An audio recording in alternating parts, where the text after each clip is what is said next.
과거에 TV 프로그램에서 진짜 사나이라고 하는 프로그램을 했어요. 연예인들이 군대에 입대해서 고된 훈련을 받는 체험 프로그램이었습니다. 우리가 여러분 사나이라고 말할 때 그 뜻이 뭔지 아십니까? 사나이 뜻이 뭔지 알아요? 건장한 남자를 사나이라고 합니다. 그래서 혈기왕성한 모습을 생각하기 쉽습니다. 고정관념이 있잖아요. 남자에 대한. 그게 뭐예요? 남자는 울면 안 돼. 그래서 그런 말 하죠. 남자는 3번 운다. 하루에 3번 우는 거 아니고 평생 3번 운대요.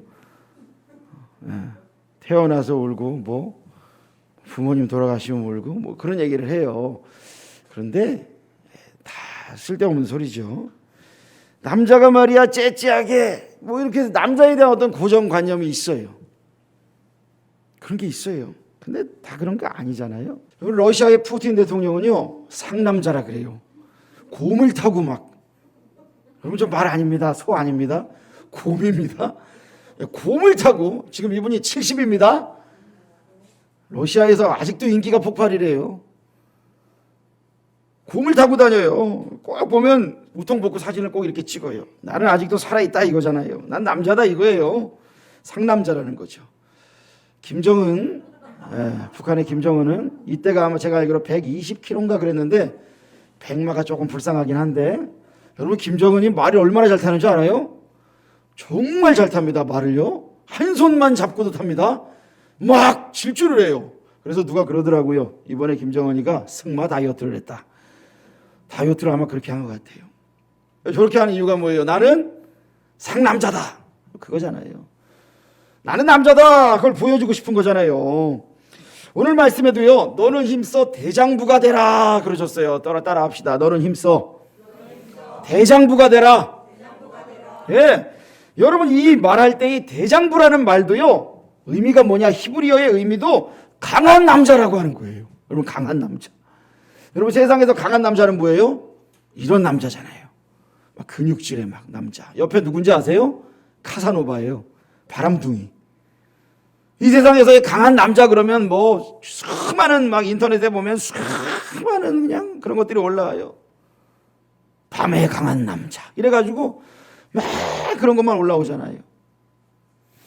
여러분 세상에서 말하는 건 이런 거잖아요. 그런데 하나님도 그런 남자를 보시면서 야 너가 참 멋진 남자구나. 네가 대장부구나. 하나님도 그러시겠어요? 하나님이 세상 사람들의 기준으로 보시겠어요? 다윗을 보실 때 뭐라 그러셨어요?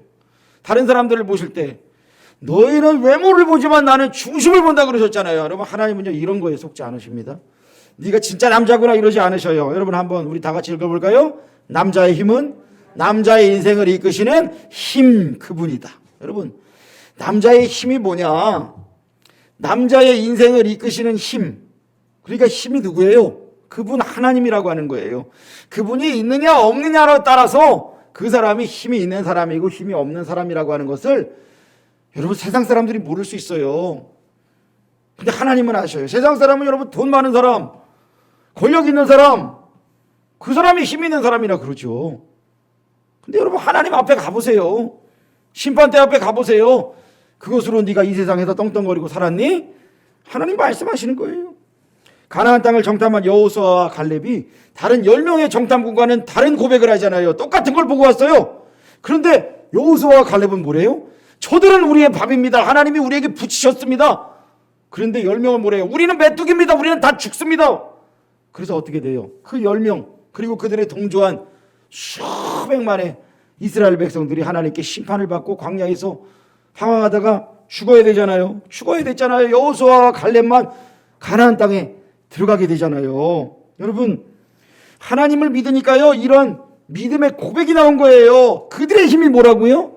자기들의 인생을 이끄시는 힘 바로 하나님이셨던 거예요. 소년이라도 쓰러지고 장정이라도 넘어지지만 여호와를 앙망하는 자는 독수리의 날개치며 올라감 같은 새 힘을 얻을 것을 믿으시길 축복합니다. 하나님을 의지할 때 일어나는 거예요. 남자들이 젊을 때는 자신의 힘을 의지합니다. 건강을 과신합니다. 저 예전에 보니까 어떤 권사님 남편분이 이제 교회는 안 나오셨는데 70이 넘으셨는데 병원에 입원하셨다고 신방을 부탁을 했어요. 그래서 제가 이제 가게 됐어요. 갔는데 70이 넘은 할아버지를 찾는데 이름 있는데 분명히 병상에 이름이 있더라고요. 그런데 보니까 웬 중년 젊은 한 40대, 한 50대 정도 돼 보이는 근육질에 엄청 근육질에 그런 분이 계신 거예요. 아픈 것 같지도 않아 보니까 나보다 더 건강해 뭐 서서 걸어 다니는 나보다. 그래서 혹시 맞으시냐고 이분이 맞으시냐니 맞대요. 근데요 몸이 얼마나 좋으신지 몰라요. 그러면서 하는 말이 나는 지금까지 아파 본 적이 없다고. 근데 왜 오늘은 누워 계신지 모르겠어. 아파 본 적이 없대요. 그만큼 건강을 과신하던 거죠. 내가 지금까지 이렇게 살았다고. 여러분 그래서 많은 남자들이요 자신의 힘을 의지해요. 그래서 뭐라고 말하느냐 어떤 남자들은 그래요. 교회 뭐 절 이런 거는 여자들이나 가는 거야. 애들이나 가는 거야. 이런 어리석은 소리들을 하는 거예요. 여러분 그런데 우리가 분명히 알아야 될 게 이거예요. 남자의 힘이 어디서 나온다고요? 남자의 인생을 이끄시는 힘 그분에게 있음을 하나님께 있음을 믿으시길 축복합니다. 하나님께 있어요. 하나님께 있어요. 하나님과 그래서 느슨한 관계로 지내고 하나님을 떠나서 내 힘으로만 살겠다라고 하는 것 성경에서 말하는 죄의 근원이 이거예요. 여러분 거짓말하고 살인하고 간음하고 이것도 죄예요. 그런데 왜 이렇게 되느냐? 하나님 없이 내 힘으로 살겠다라고 하면서 생기는 것들이 그거란 거예요. 뿌리가 없으니까 뿌리가 이상한 데 가 있으니까 이상한 열매가 맺히는 거예요. 여러분 이 죄를 내던져야 됩니다. 하나님을 멀리하는 죄를 내던져야 돼요. 내 힘을 의지하고 하나님 없이도 나는 살 수 있다라고 하는 그 교만을 내던져야 돼요. 하나님의 손을 붙들어야 주님께서 나에게 힘을 주시는 거예요. 여러분 믿으시길 축복합니다. 이 말씀을 붙들어야 돼요. 어떤 분이 SNS에 그런 글을 썼더라고요. 좀 황당했어요. 제가 어떤 목사님인데 제가 잘 아는 목사님인데 그분이 이런 글을 썼어요. 우리 신앙생활 좀 고상하게 합시다 그랬더라고요. 그래서 뭘 고상하게 하느냐 봤더니 길게도 써놨어요. 요약하면 그래요. 기도한다고 빽빽 악쓰고 울고불고 하지 말고 방언기도 같은 이상한 거 좀 하지 말고 어차피 하나님이 들어주실 거면 들어주실 테고 안 들어주실 거면 안 들어주실 텐데 뭘 그렇게 지저분하게 시끄럽게 기도하냐 이거예요. 그러면서 하는 말이 그렇게 자꾸 시끄럽게 기도하고 빽빽 그러니까 코로나가 자꾸 퍼지는 거 아니냐고. 제가 기가 막혀가지고 오늘 아침에도 여기 동사무소에서 와가지고 우리 찬양 연습하고 있는데 큰 소리로 찬양하면 안 된다고 그러고 갔어요. 그래서 제가 기가 막혔는데 어제도 기가 막힌 분을 보고 오늘 똑같은 사람을 또 봤네요. 여러분 이 얼마나 황당한 소리예요. 여러분 예레미야 33장 3절에 뭐라고 말씀하십니까? 저를 따라 합시다. 너는 내게 부르짖으라. 내가 응답하겠고 내가 알지 못하는 큰 일을 보이리라. 아멘. 여러분 왜 부르짖어야 돼요? 여러분 내 힘으로 살만하면 안 부르짖죠. 그렇죠? 살만하면 안 부르짖어요. 난 돈 있고 난 차 있고 집 있고 나는 너무너무 안락해 행복해 이런 사람은 절대로 부르짖을 수가 없습니다. 저 사람들 저 다 뭐 하는 거야? 광신자 아니야? 이렇게 말할 거예요. 부르짖는 사람은 누구예요? 절박한 사람이 부르짖는 거예요. 근데 주님은 우리 보고 부르짖으래요. 애통하는 자는 복이 있대요. 왜 자꾸 찔찔대? 왜 자꾸 울어? 나 같은 죄인을 구원하시고 나 같은 죄인을 살리시는 하나님의 은혜가 감사해서 눈물을 흘리는데 그걸 조롱해요? 기가 막힌 소리를 하는 사람들이 있어요. 여러분 하나님을 힘으로 삼는 남자가 멋진 남자, 멋진 성도임을 믿으시길 축복합니다. 하나님을 힘으로 삼아야 돼요. 자신의 힘으로 살라고 하니까 안 부르짖죠. 돈 많고 뭐 학식 있고 그러면 다 이룬 거예요? 여러분 엉뚱한 소리 하면 안 되는 거예요. 하나님은요 우리가 약할 때 강함 되시고 가난할 때 부유함이 되십니다. 여러분 정근모 박사님이라고 들어보셨어요? 경기 중고등학교를 수석으로 입학했습니다. 경기 고등학교를 입학한 지 4개월 만에 검정고시를 봐가지고 합격해서 서울대 물리대를 또 졸업을 합니다. 24살에 미국 플로리다 대학 교수가 돼요. 여러분 24살에 미국 백악관 원자력 자문위원이 됐습니다. 32살에 한국 최고대학인 과학대학인 카이스트 설립에 주도적인 역할을 하고 카이스트의 부원장이 됐고 과학기술처 장관을 2번이나 역임했어요. 그러니까 이분이요 당대의 천재예요. 천재 중에 천재인 거예요. 근데 이 정근모 박사가 30대 중반까지 하나님을 안 믿었어요. 자기가 너무 똑똑하니까 너무 아는 것이 많으니까 하나님이 있긴 어딨냐, 그거는 저 여자들이나 다니는 거지, 이렇게 생각한 거예요. 믿음의 필요성 이런 거 몰랐어요. 미국에 있을 때 가까운 사람들이랑 같이 교회에 몇 번 밥 먹으러, 김치 먹으러 간 적은 있지만 하나님의 존재를 부정했어요. 하나님을 전혀 믿지 않았어요. 이런 정근모 박사에게 10살짜리 아들이 있었습니다. 그 아들이 아파서 병원에 갔는데 신부전증으로 죽음 직전에 있습니다 라고 하는 진단을 받았어요. 청천벽력이죠. 자기 인생에는 전혀 이런 죽음의 고통과 시련이 없을 줄 알았어요. 자기가 천재니까, 가진 게 많으니까 그럴 줄 알았는데 의사가 그런 거예요. 늦기는 했습니다만 그래도 행여나 아들에게 맞는 콩팥이 있으면 수술이나 해볼 수 있을 텐데 참 안 됐습니다. 그렇게 얘기했대요. 정근모 박사는 의사에게 내 콩팥으로 수술해 주세요 라고 말을 했어요. 세상 그 무엇과도 바꿀 수 없는 아들이니까. 그런데 그 귀한 콩팥이 약물 부작용으로 인해서 녹아서 물처럼 흘러내려서 수술이 실패하고 말았습니다. 의사가 말했습니다. 이제는 우리가 할 수 있는 방법은 더 이상 없습니다. 죄송합니다. 정근모 박사는 비로소 그 사랑하는 어린 아들의 죽음 앞에서 자기가 가진 그 모든 학식과 재산과 명예와 세상이 칭찬하는 그 모든 것들 아무것도 아닌 것을 깨달았어요. 세상 전부를 준다고 해도 자기가 그토록 사랑하는 아들에게는 아무 도움이 없다는 것을 처절하게 깨닫습니다. 이 절망적 상황에서 하나님께서 찾아오셨습니다. 그 병원에 있던 성경이 눈에 띄기 시작한 거예요. 성경을 보는 순간 평소에는 하나님이 있기는 어디 있어 라고 말하던 사람이 믿지도 않았던 그 하나님께 기도를 하기 시작합니다. 하나님은 내 아들을 살려주실 수 있을 거야. 그리고 기도하는 거예요. 그리고 전에 전도를 받을 때 제일 황당하게 여긴 게 뭐였느냐? 귓전으로 넘겨버렸던 예수님께서 당신의 죄를 사하기 위해 십자가에서 흘리신 피를 믿어야 삽니다. 믿어야 구원받습니다. 이게 제일 황당한 소리였대요. 그런데 이게 생각이 났대요. 지푸라기 같은 믿음. 그 믿음으로요 부인과 함께 눈물로 기도했습니다. 그가 가끔 나갔던 그 교회의 성도들도요 한 마음으로 작정 기도를 들어갔어요. 한 마음으로 간절히 기도를 했습니다. 그렇게 하나님께 간절히 기도하기를 며칠, 아들에게 기적이 일어났어요. 병원에서 급하게 연락이 왔는데 아들이 회복이 됐다는 거예요. 그 후로 이 정근모 박사가요 하나님을 깊이 만나고, 하나님은 죽음 가운데서도 살려주시는 위대한 생명의 하나님이시고 살아계신 하나님이시구나, 이거를 믿는 확신 있는 신앙인이 되었습니다. 지금은 우리 교단의 삼성제일교회 장로님이세요. 이제 은퇴하셨지만 장로님이시고 한국 헤비타트 명예 이사장으로 헌신하셨고, 지금도 나라를 위해서, 민족을 위해서 애타는 마음으로 기도하고 헌신하는 분이세요. 여러분, 다윗이요 목동에서 시작하여 자기 아버지도 인정하지 않던 8째 아들이었잖아요.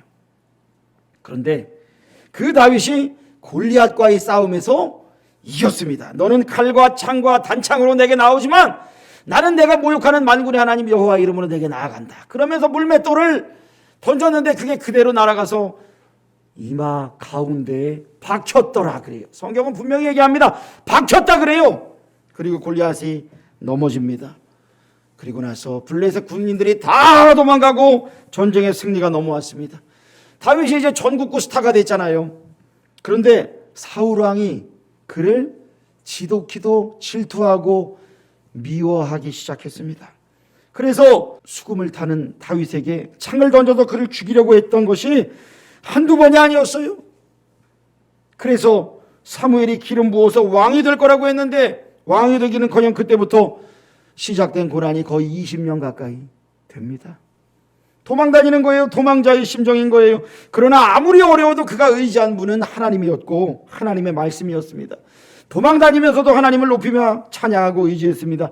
여호와는 나의 목자시니 내가 부족함이 없으리로다. 부족한 게 천지예요.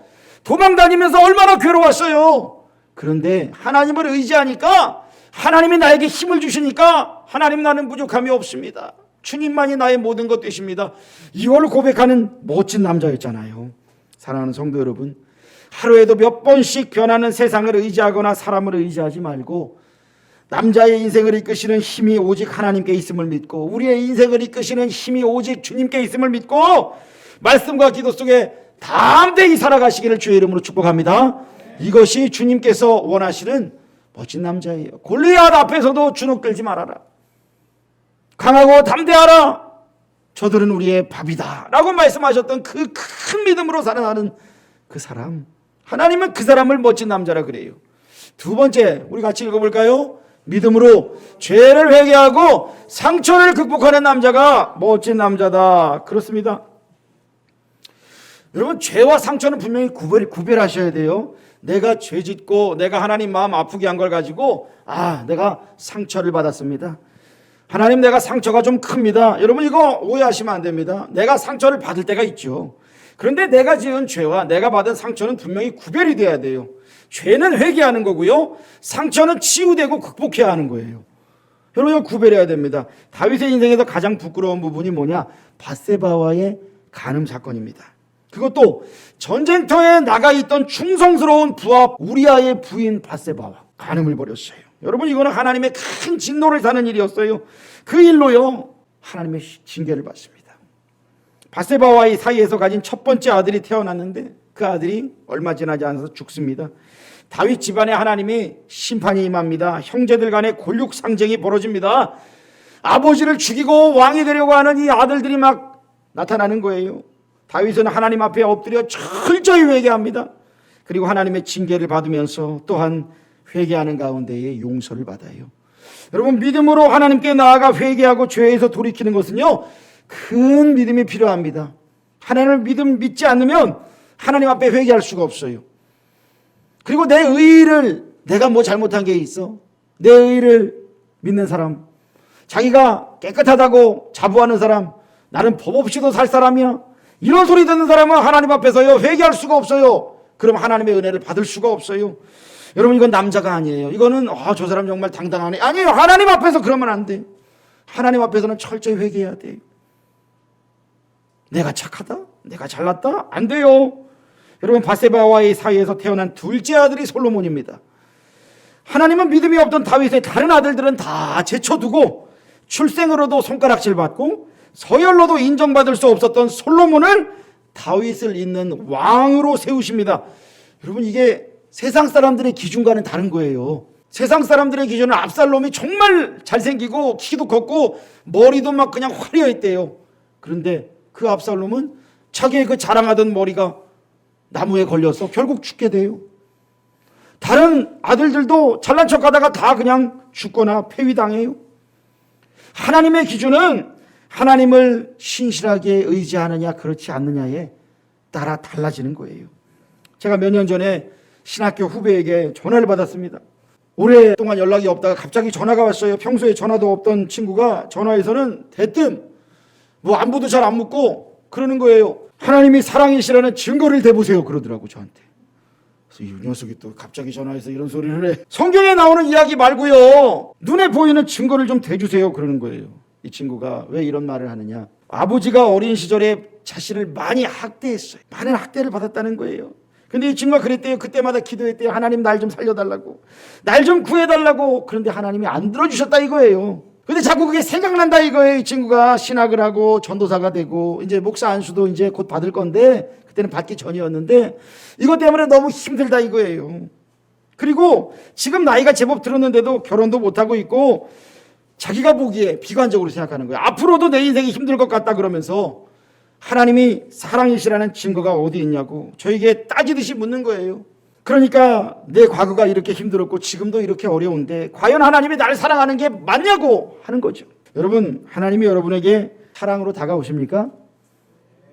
그러시면 정말 감사하고 다행인 거예요. 그런데 하나님이 늘 사랑으로만 다가오면 좋은데 때로는 하나님이 나와 좀 멀리 계신 것 같고, 하나님이 나를 사랑하지 않으시는 것 같고, 때로는 하나님이 나에게 관심이 없는 것 같은 그럴 때가 혹시 있지 않으세요? 아마 있을 거예요. 하나님, 왜 저 사람은 저렇게 복을 많이 해주시는데 자꾸 저를 이렇게 두드려 패세요? 라고 생각될 때도 있을 거예요. 저도 그럴 때가 있습니다. 하나님, 제가 이 창원 상남동에 우리 비전 드림교회가 세워지고 이렇게 사역을, 귀한 사역들을 하는데 하나님, 왜 이렇게 이 지역 복음화가 더딥니까? 하나님, 좀 세게 좀 도와주셔야 하지 않겠습니까? 팍팍 좀 도와주세요 좀 하고 좀 소리 지를 때가 있어요. 여러분, 여러 가지로 마음이 복잡할 때 하나님께 좀 따지듯이 그렇게 외칩니다. 그러나 저는 절대로 의심하지 않는 것이, 내 사정과 환경이 어떠하든지 간에 그럼에도 불구하고 하나님은 나를 사랑하시고 나를 향한 계획을 가지고 계신다는 거예요. 그 증거가 뭐냐고요? 하나님이 때를 따라 도우시더라고요. 때를 따라 도우시더라고요. 때를 따라. 우리 교회가 도서관 사역하고 스포츠 클럽 사역하고 여러 가지 사역을 할 수 있는 것들, 다음 세대 사역하고 많은 것 할 수 있는 것들, 이거 하나님의 은혜가 없으면 할 수 없는 거예요. 근데 하나님께서 은혜를 부어주셔서 이걸 하게 하시더라고요. 우리 교회의 사역의 지경을 넓히시고 구원받고 살아나는 영혼들을 계속적으로 만나게 하시더라고요. 때로 죄의 유혹 앞에 아파하고 괴로워하고 쓰러지고 넘어질 때 주님께서 깨닫게 하시고 회개하게 하시더라고요. 여러분, 이거 하나님이 나를 사랑하시는 거예요. 하나님 앞에 회개하고 돌이키는 것, 하나님이 나를 사랑하시는 증거예요. 여러분, 가장 중요한 건 뭔지 아세요? 내가 죄 가운데 넘어질 때 하나님께서 벼락을 치지 않는 것, 여러분, 그게 정말 하나님이 나를 사랑하시는 것 중에 하나예요. 그때마다 여러분 맞았으면 지금 살아남아 있을 사람이 없어요. 하나님은 오래 참고 기다리시는 거예요. 하나님이 예수 그리스도의 피값 주고 사신 나를 여전히 사랑하시고 지켜보시고 기대하시는구나. 여러분, 이거를 믿어야 합니다.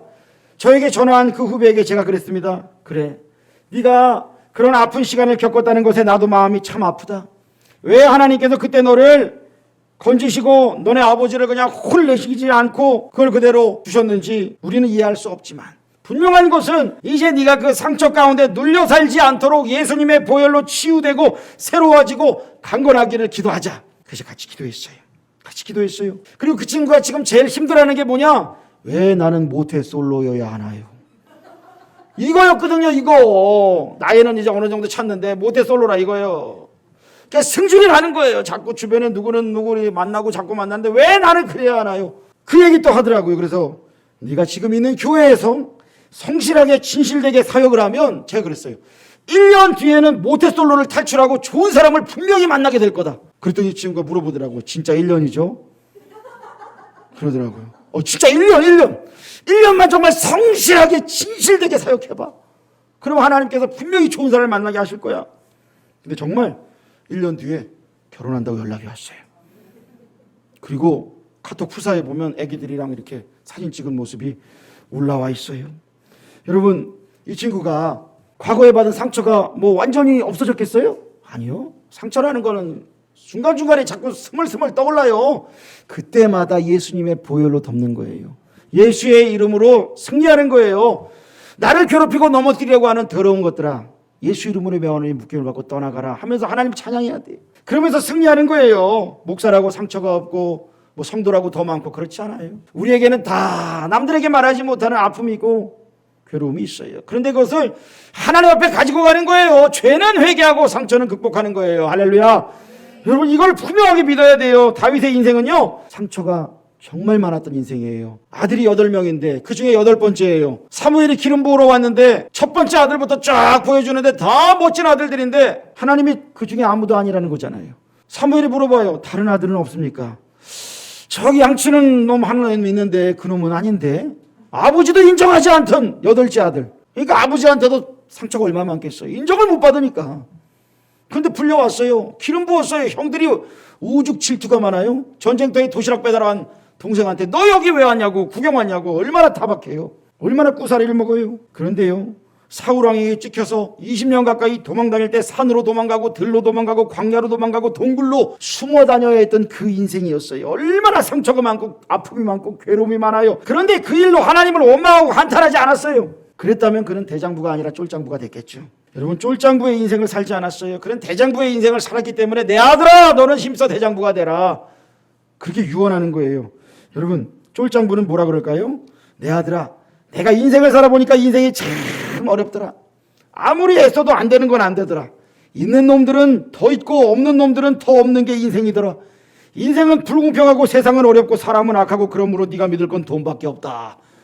사람 믿지 마라. 적당히 살고 적당히 교회 다녀라. 여러분, 이게 쫄장부의 유언일 거예요. 다윗의 고난 가운데도 하나님이 계속해서 말씀하시고 격려하시고 돕는 손길 보내시고 피할 바위가 되어주시고 힘과 능력이 되어주셨기 때문에 다윗은 고난 가운데서도 성격 파탄이 되지 않았어요. 하나님을 저주하는 어리석은 자가 되지 않았어요. 하나님을 신뢰하는 믿음의 대장부가 될 수 있었던 것입니다. 그래서 오늘 고백하는 거예요. 내 아들아, 대장부가 되어라. 믿음의 대장부가 되어라. 상처에 묶이지 않는 남자가 되어라. 또한 상처를 입었지만 너와 같은 상처받은 사람을 치유하는 상처 입은 치유자가 되어라 말할 수 있는 겁니다. 여러분, 우리 예수님처럼 고난받고 상처받은 분이 누구예요? 예수님은 하나님의 마음을 품고 상처 입은 치유자가 되셨습니다. 그래서 우리를 고치시고 치유하시는 구주가 되십니다.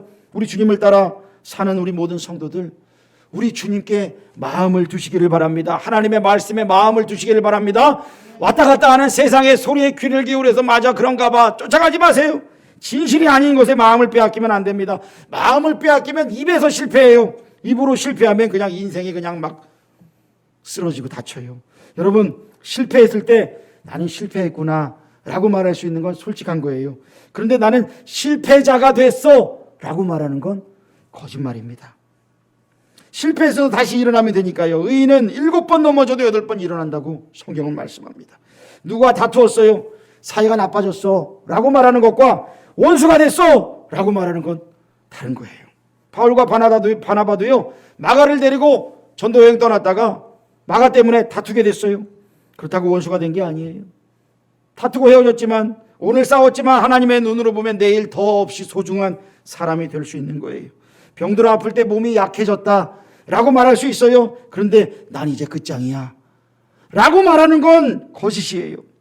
욥은 더러운 병에서 고침받고 140년을 살았잖아요. 지금 가난할 때 나는 지금 궁핍해 말하는 것과 나는 가난뱅이야 라고 말하는 것 완전히 다른 이야기예요. 하나님은 오늘 돈이 없고 궁핍하지만 믿음으로 사는 하나님의 자녀에게 내일은 의로운 해를 비추어 주시는 분임을 믿어야 해요. 어느 조용한 마을이 있었습니다. 그 마을에는요, 절이 하나 있었는데 열심히 있는 목사님이 그 마을에 교회를 개척을 했습니다. 절의 분위기와는 다르게 교회에서는 전도를 위해서 여러 가지 행사를 하면서 복음을 전하는데, 목사님이 만나는 사람마다 할렐루야를 외쳐서 마을 사람들의 입에서도 할렐루야를 어렵지 않게 듣게 되었습니다. 그런데 문제는 절에 있는 중들조차 연부를 외울 때 연부를 외우다가 중간중간에 할렐루야가 나오게 됐다는 거예요. 그래서 이 절의 주지가 이 문제를 어떻게 해결할까 고민을 하다가 어린 동자승 하나가 앞에 나왔어. 스님, 제가 해결하겠습니다. 제가 그 목사를 만나서 단판을 짓겠습니다. 그래서 이 주지 스님이, 동자승이 믿었지가 않아요. 정말 내가 이 문제를 해결할 수 있겠느냐 그랬더니 동자승이 자신 있게 대답하기를, 주지 스님 걱정하지 마세요. 제가 십자가를 지겠습니다 라고 얘기했대요. 여러분, 어떻게 말하느냐가 중요해요. 여러분, 내가 전심으로 하나님을 믿고 의지하며 복음이 전파될 때 이런 영향력이 나타나지 않겠어요? 제가 고3 때요, 별명이 고2 때까지는 마네였어요. 마네. 한용운은 스님이잖아요. 애들이 저를 마네라고 불렀어요. 어이 마네 그랬어요. 저것들이 나는 예수 믿는데 자꾸 스님이라고 불러. 마네였어요. 그런데 제가 고3 때는 이제 신학대학을 가기로 결심을 하고 준비를 하고 있는 걸 애들이 아니까 그때부터는 한 목사가 됐어요. 한 목사 그랬어요. 애들이 부를 때 한 목사 패스 이러면서 막 축구할 때도 한 목사 할렐루야 그러고 막 학교에서 그랬어요. 교회 다니는 거의 없었어요. 근데 우리 반에는 한 목사 할렐루야가 제일 그냥 수시로 들리는 거예요. 수시로. 여러분, 내가 어떤 기반에 믿음을 두고 살아가느냐, 거짓된 소리에 귀를 기울이고 내 입을 거기에 따라 사느냐, 아니면 하나님 말씀에 믿음을 두고 진리를 선포하고 진실을 선포하고 복음을, 희망을 선포하느냐에 따라 운명이 완전히 달라지는 거예요.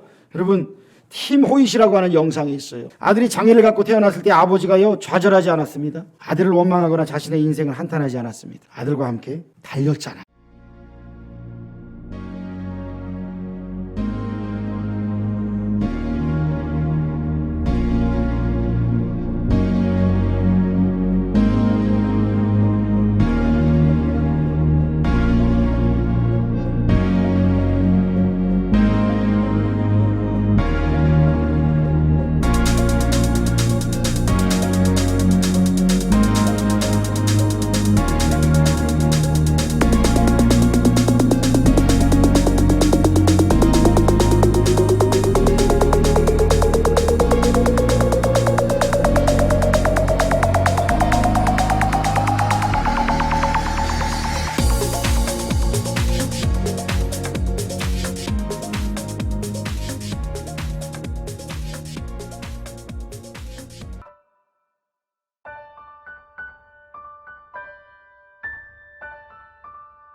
여러분, 우리가 하나님 나라 가는 그날까지 달려가는 그 길이요, 믿음의 경주라 그랬잖아요. 믿음의 마라톤을 하는 거예요.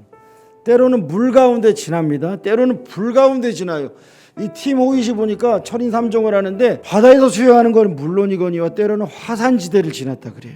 물 가운데로 지나고 불 가운데로 지날 때에 물이 너를 엄몰하지 못하고 불이 너를 사르지도 못하리니 너는 내 것이라. 하나님 우리에게 말씀하셨잖아요. 너는 내 것이라. 하나님께서요, 우리 혼자 그 길을 가기를 원하실까요? 제가 보니까 이 아버지가 정말 아들을 위해서 완전히 인생을 다 바쳤어요. 여러분, 그 길을 우리가 갈 때에 혼자 가겠어요? 믿음으로 그 상처를 이기고 하나님이 주신 그 아들을 소중히 여기고 그 아들을 품고 달렸어요.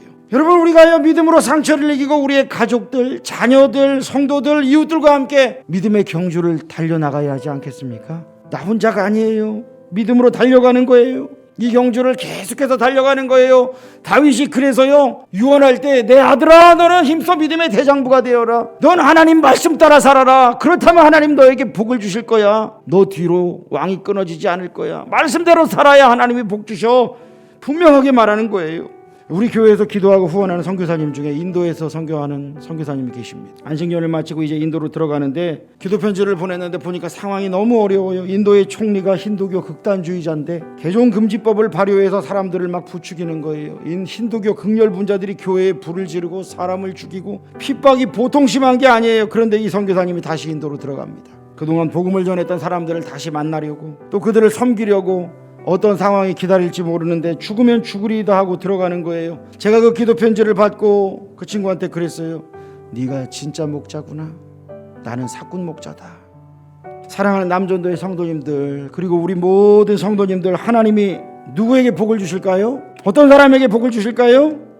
하나님 나라를 위해 자신의 삶을 다 드릴 수 있는 사람, 평생을 믿음의 대장부로 살아간 다윗은 정말 복받은 사람이었는데 자신의 아들에게, 그리고 우리에게 그 복받을 비결을 말해줍니다. 그 길은 오직 하나님과 신실하게 동행하고 진실되게 살아가는 인생, 그 인생이 복받는 인생이다. 언젠간 내가 죽지만 하나님 앞에 섰을 때 하나님이 주실 상을 기대하면서 주님, 내 생명도 주님 앞에 드립니다 라고 말할 수 있는 인생, 그 인생이 하나님께 복받는 인생이다.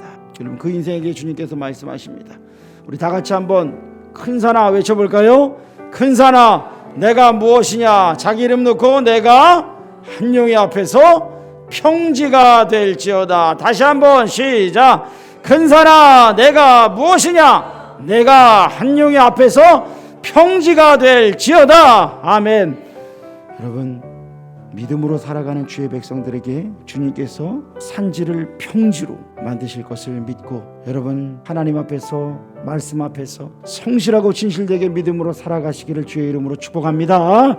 기도하겠습니다. 하나님 아버지, 오늘도 주님 앞에 나와 예배하고 경배한 주의 백성들, 하나님 앞에 다시금 말씀을 듣고 세상으로 나아가 이 말씀 붙들고 살아가기를 힘쓰는 주의 백성들, 정말 너는 나의 아들이다, 네가 나의 딸이다, 네가 나의 자녀다 들려주시는 주님의 음성 듣고 하나님 믿음으로 승리하고 일어나 빛을 발하게 하여 주시옵소서. 하나님, 앉아있던 자 일어나게 하시고 쓰러진 자 일어나게 하시고, 하나님 일어나 걷고 뛰며 찬양하며 하나님께 영광을 올려드리는 믿음의 용사들이 될 수 있도록 주여 은혜를 베풀어 주시옵소서. 예수님의 이름으로 기도합니다. 아멘.